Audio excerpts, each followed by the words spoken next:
அவங்களுக்கு தெரியாமல் வந்து ரிஜிஸ்ட்ரி ஆஃபீஸ்க்கு போகணும் அப்படின்னு சொல்லிட்டு எல்லோரும் சேர்ந்து முடிவு பண்ணுறாங்க. அதன்படி வந்து அவங்க இருக்காங்களான்னு பார்க்குறாங்க. பார்த்தா அவங்க இல்லை.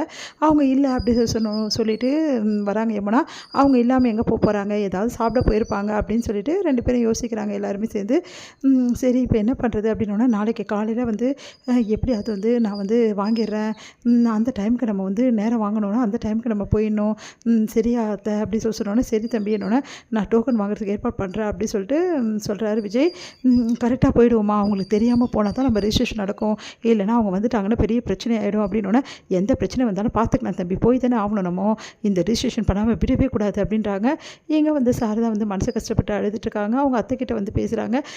இப்படிப்பட்ட பிள்ளைய நீங்கள் பெற்றுட்டீங்களே, பார்த்தீங்களே எப்படி பண்ணிட்டாருன்னு சொல்லிட்டு, எப்படி இப்படிலாம் வந்து ஒரு பிள்ளைய பெற்று வளர்த்துருக்கீங்க நீங்கள் அப்படின்னு சொல்லிட்டு அவங்க அத்தையை போட்டு திட்டிகிட்டு இருக்காங்க. அவங்க அத்தை வந்து அழறாங்க.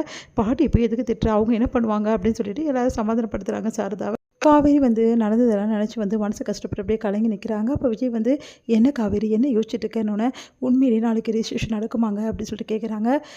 தெரியல காவேரி, நடக்கிறதுக்கு சான்சஸ் வந்து ரொம்ப கம்மி தான். ஏன்னா அத்தை வந்து விடாப்படியே இருக்காங்க தான் இதெல்லாம் ஏற்பாடு பண்ணுறேன்.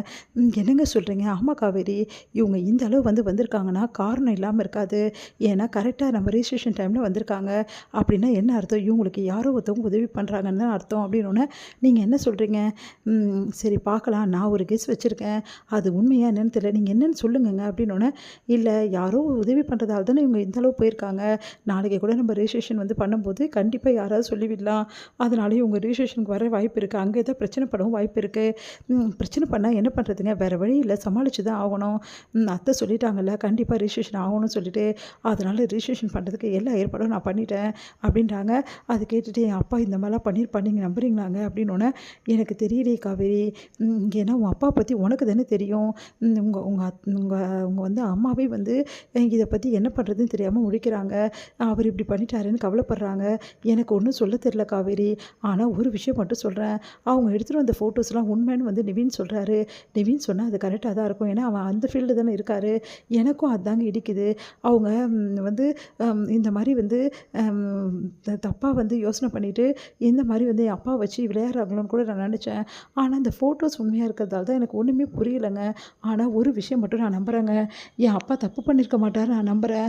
வீட்டில் யார் நம்புறாலும் எனக்கு அதை பற்றி கவலை இல்லை, நான் நம்புகிறேங்க அப்படின்னோடனே, இது உன் அப்பா மேலே இருக்க வந்து அதீத நம்பிக்கையால் நீ பேசுகிற காவேரி, ஆனால் ஒன்றுமே புரியலையே காவேரி அப்படின்னோடனே, கண்டிப்பாக நான் சொல்கிறேன், நீங்கள் நம்புங்க, என் அப்பா அப்படி கெட்ட கேரக்டர் கிடையாதுங்க, அப்படிலாம் அவர் பண்ணியிருக்க சான்ஸே கிடையாது. ஏதோ ஒன்று நடந்திருக்குங்க, அது என்னன்னு தான் எனக்கு புரியல அப்படின்றாங்க.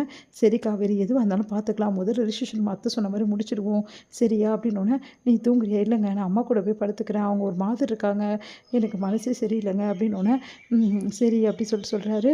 இங்கே வந்து காவேரி வந்து அவங்க அம்மா கிட்ட வந்து, அம்மா ஏம்மா அப்படி இப்போ வந்து மனசு கஷ்டப்படியே, ஏண்டி இங்கே வந்த, நீ போயிட்டு விஜய் தம்பி கூட இருப்போம் அப்படின்றாங்க. பரவாயில்லம்மா நான் இங்கேயே இருக்கேன் அப்படின்னோடனே, பரவாயில்ல நீ போ, எனக்கு ஒன்றும் கிடையாது, உன் அம்மா உங்களை இந்த மாதிரி விட்டுட்டு போகவே மாட்டா, அந்த சொத்தை உங்கள் கையில் ஒப்படைச்சி தான் போவா, நீ கவலைப்படாதடி அப்படின்னு. என்னம்மா நீ இப்படிலாம் பேசிகிட்டு இருக்க, எனக்கு இந்த வீடோ சொத்தோ எதுவும் முக்கியம் இல்லைம்மா, நீ தாம்மா முக்கியம் அப்படின்றாங்க.